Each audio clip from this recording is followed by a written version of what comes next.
Hello दोस्तों, कैसे हैं सब। स्वागत है सभी का एक और नए वीडियो के साथ। मैं हूं गरिमा सिंह और आप देख रहे हैं गरिमा सिंह यूट्यूब चैनल।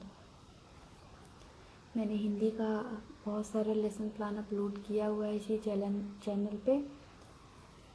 आप देखिए, लाइक करिए, शेयर करिए, सब्सक्राइब करिए, कमेंट करके ज़रूर बताइए।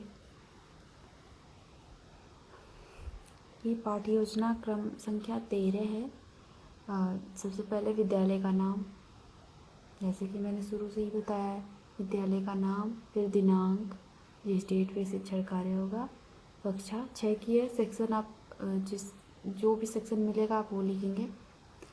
चक्र मीन्स पीरियड और अवधि 35 मिनट, 40 मिनट, 30 मिनट, जो भी हो।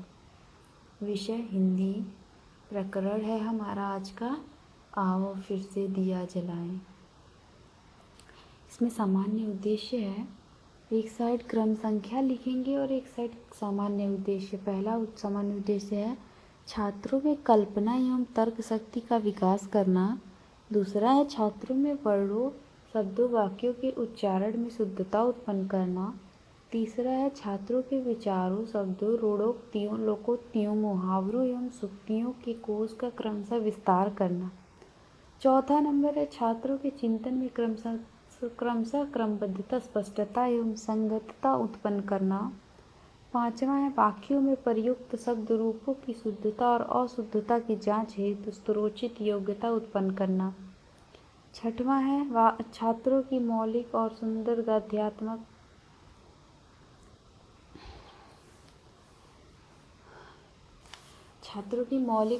गद्यात्मक उदाहरणों की संकलन की प्रेरणा देना।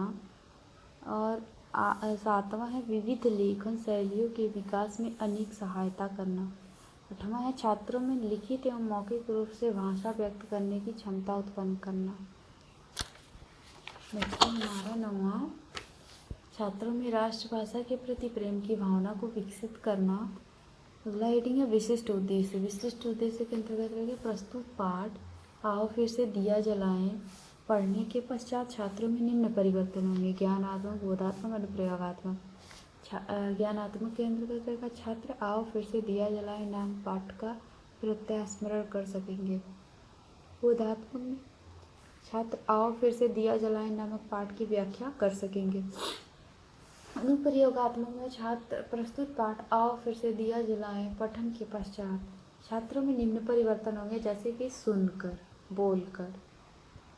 तो सुनकर के अंतर्गत लिखेंगे छात्र आओ फिर से दिया जलाएं पाठ का आदर्श वाचन के माध्यम से सुनकर पद में आए कठिन शब्दों के अर्थ एवं भावों को ग्रहण कर सकेंगे।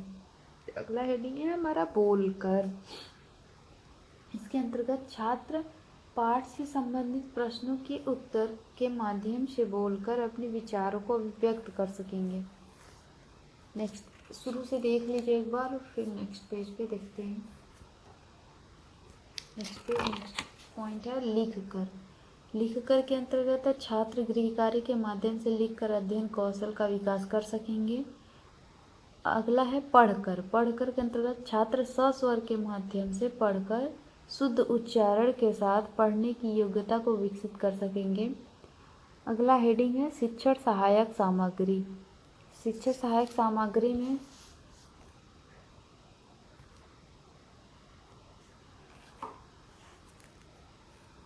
यहाँ शिक्षण सहायक सामग्री होगा। शिक्षण सहायक सामग्री के अंतर्गत चाक, डस्टर, रोलर बोर्ड, पॉइंटर, जो भी आप शिक्षण कार्य में यूज़ करेंगे, टीचिंग एड्स, उसको यहाँ पे लिखेंगे। पूर्व ज्ञान है हमारा। बच्चे प्रमुख शब्दों के अर्थों की जानकारी रखते हैं। अब प्रस्तावना के प्रश्न है। प्रस्तावना के प्रश्न में देखिए क्या लिखते हैं। पहला है क्रम संख्या, छात्राध्यापिका कथित छात्र कथन। पहला प्रश्न है बच्चों राजा दशरथ के बड़े पुत्र का क्या नाम था? बच्चे बोलेंगे राम। दूसरा प्रश्न है जब राम रावण का वध कर वापस लौटे तो क्या मनाया गया? तो बच्चे बोलेंगे दिवाली, दिवाली या दीपावली। तो तीसरा प्रश्न है दिवाली में लोग क्या जलाते हैं? तो बच्चे जवाब देंगे दीपक। ऐसी कोई कविता बताइए जो आपके पाठ्य पुस्तक में हो तथा उसमें दीपक का जिक्र किया गया हो। तो बच्चे कहेंगे आओ फिर से दिया जलाएं। शुरू से देख लीजिए।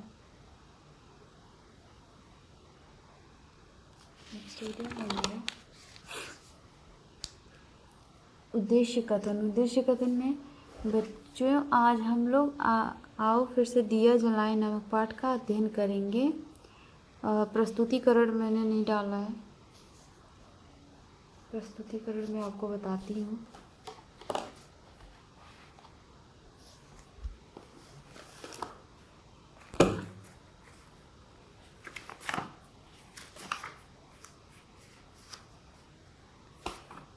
प्रस्तुतिकरण एक सेकंड।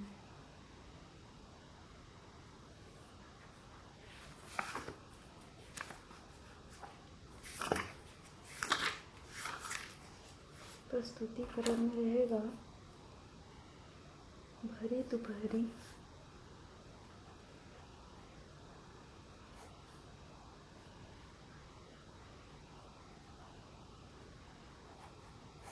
डैश डैश डैश दिया जलाए।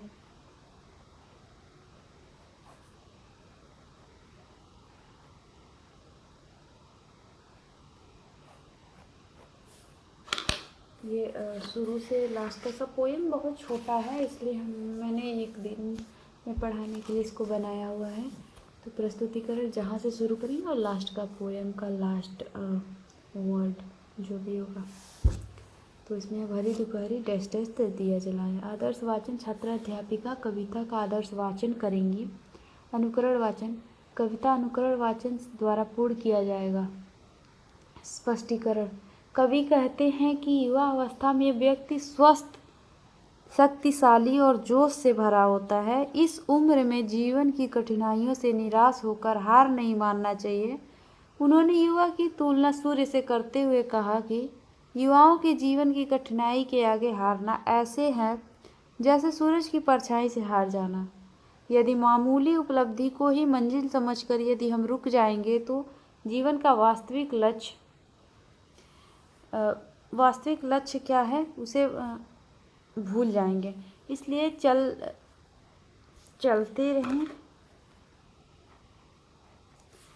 समय के कारण कल को व्यर्थ ना करें।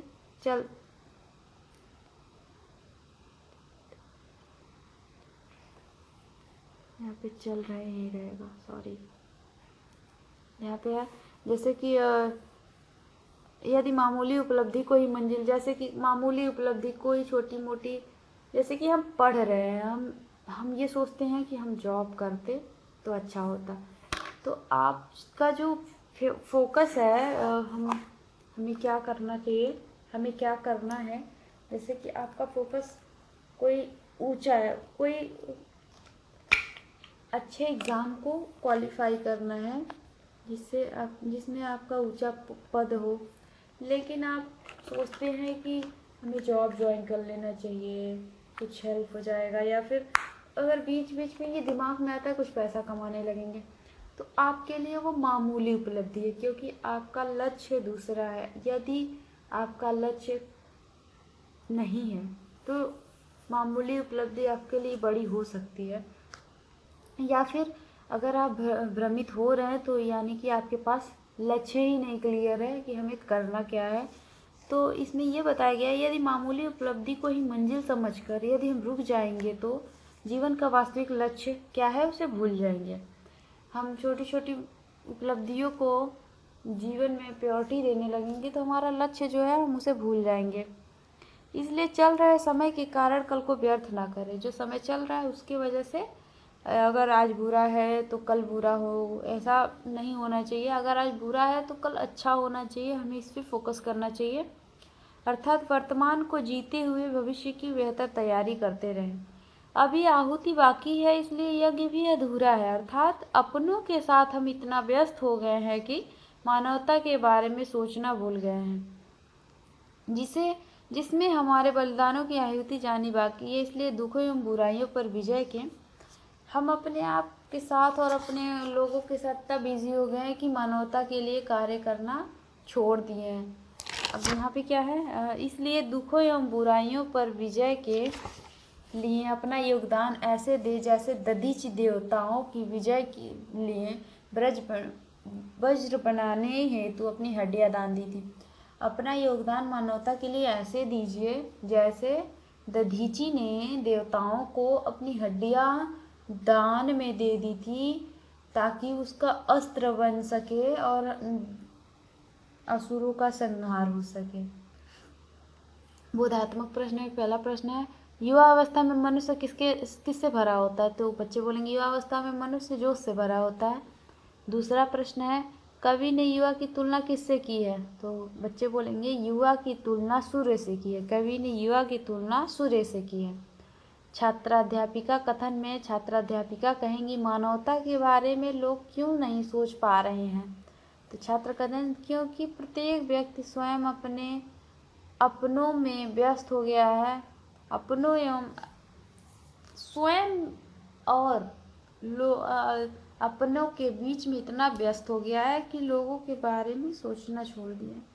मौन वाचन हेडिंग है, जिसमें छात्राध्यापिका छात्रों को मौन वाचन करने का आदेश देंगी। श्यामपट्ट कार्य, इसमें छात्राध्यापिका द्वारा किया गया श्यामपट्ट कठिन निवारण ही श्यामपट्ट कार्य होगा। पुनरावृत्ति के प्रश्न में पहला प्रश्न है, कवि ने व्यक्ति की तुलना किससे की है?